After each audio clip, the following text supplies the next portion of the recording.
오늘 이 새벽에 함께 보실 말씀은 사무엘상 11장 7절과 8절 말씀을 한 번 더 보겠습니다. 사무엘상 11장 7절과 8절 말씀을 함께 합독합니다.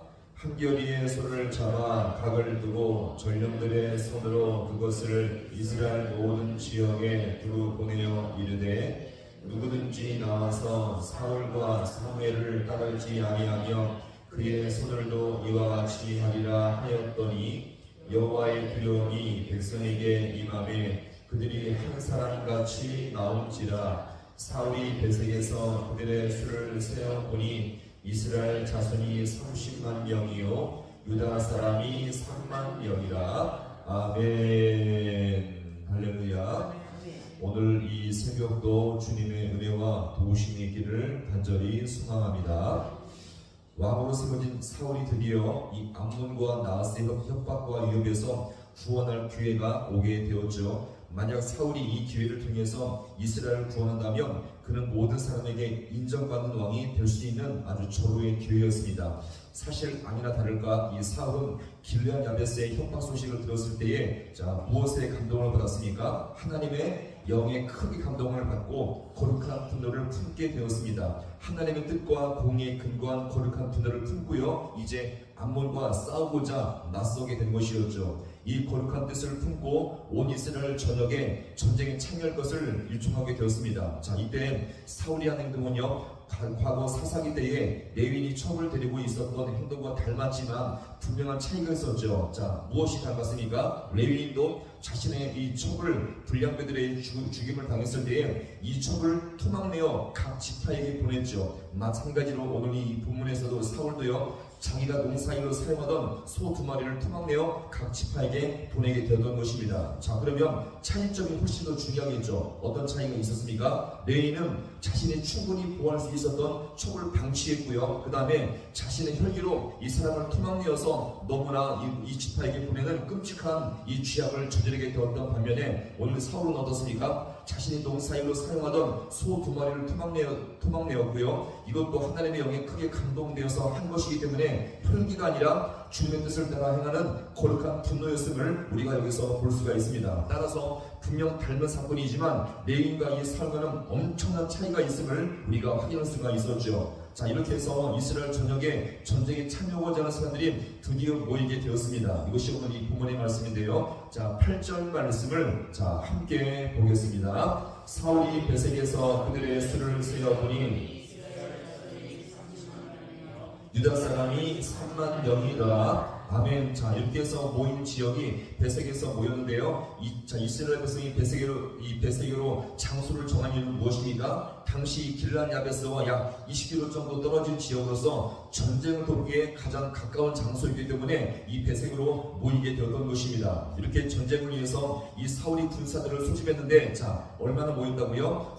북쪽 이스라엘 자손은 몇 명 모였습니까? 30만 명이 모였고 남쪽 지역 유다 사람은 몇 명 모였습니까? 3만 명이 모이게 되었죠. 다 합쳐서 33만 명입니다. 이 인원수는요, 성경 속에서 이스라엘 백성이 전쟁을 하기 위해 모인 수 중에서 두 번째로 많이 모인 수였음을 여기서 볼 수 있고요. 그 나머지는 이스라엘 나라가 남북으로 갈라지면서 갈등이 생기고 분열되면서 이렇게 모이는 이 교회가 없음을 우리가 볼 수가 있겠습니다. 여기서 우리가 잠시 우리가 생각해 볼 것은요, 지금 사울이 하나님의 영에 감동되어서 이스라엘 모든 지파에게 전쟁에 참여하도록 초청했는데, 그렇다면 원래 우리가 어떻게 예상할 수가 있겠습니까? 이스라엘 자손이 모두 총 몇 명이었더라, 이렇게 나오는 것이 맞지 않겠습니까? 근데 오늘 이 본문에 보시면 북쪽 이스라엘 백성이 몇 명이라고요? 30만 명. 그 다음에 남쪽 유다 백성이 몇 명이요? 3만 명.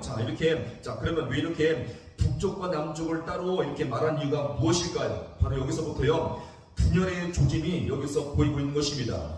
이스라엘 백성이 분열은요, 나중에 다윗과 솔로몬 왕국 이후에 갈라지게 되거든요. 자, 어떻게 해요? 르호보암이 남쪽 유다 왕국, 그 다음에 여로보암이 북쪽 이스라엘 왕국으로 갈라지게 되어졌는데, 자, 이 분열이 갑자기 생긴 것이 아니라 바로 여기서부터 갈등과 분열의 조짐이 여기서 생기게 되었음을 우리가 볼 수가 있겠습니다. 자, 아직까지는 깊은 갈등과 분열들이 크게 나타나지 않았지만 큰 문제는 아니었지만, 여기서 이미 남쪽과 북쪽의 나라들의 갈등은 나라의 나중에 분열까지 이어지게 됨을 여기서 우리가 볼 수가 있는 것이겠죠. 자, 오늘 사실 오늘 교회 안에서 보면, 자, 이 본문의 감안해서 우리가 무엇을 볼 수가 있겠습니까? 교회 안에도 분명 보세요. 때때로 갈등과 분열의 요소들인 미움과 시기와 질투가 분명 우리가 존재할 수를 우리가 볼 수 있는데요. 자, 이런 갈등의 요소들이 아직은 크지 않다고 절대 방치하지 마시기 바랍니다. 이런 것들이요, 은혜의 통치와 다스림을 받지 못하면 결국 이것이 큰 문제가 될 수 있음을 여기서 우리가 볼 수가 있는 것입니다. 한번 보세요. 비 올 때마다 산들이 가끔씩 무너지지 않습니까? 산사태가 왜 일어나죠? 작은 빗물이 모여 이것이 감당할 수 없는 무게가 되어서 큰 산사태가 일어날 때가 있지 않습니까? 교회 안에서도 마찬가지입니다.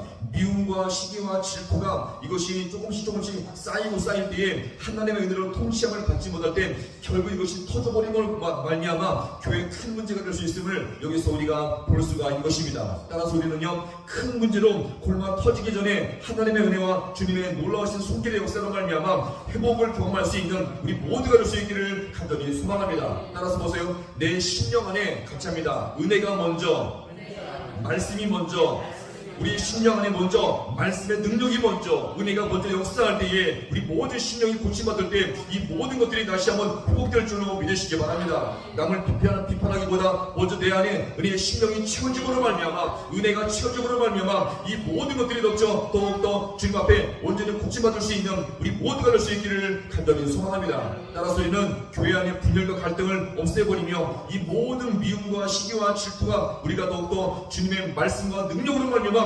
고침받아서 교회가 연합되는데 하나가 되어서 귀하게 쓰임받을 수 있는 우리 모든 성도가 될 수 있기를 주님의 이름으로 간절히 축원합니다. 기도하시겠습니다.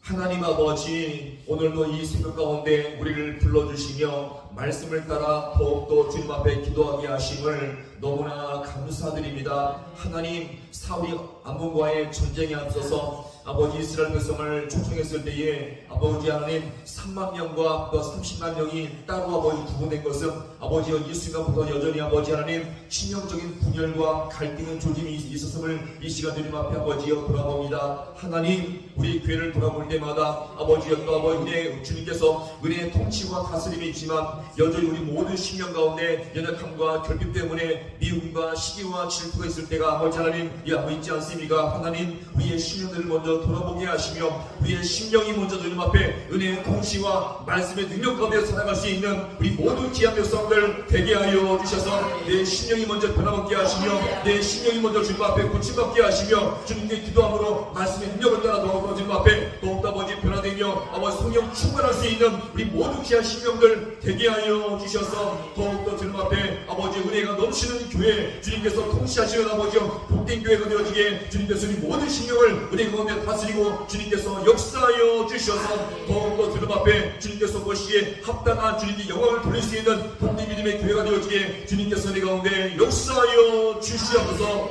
모든 것 주님 앞에 간절히 바라보나오며 예수님의 이름으로 기도하옵나이다. 아멘.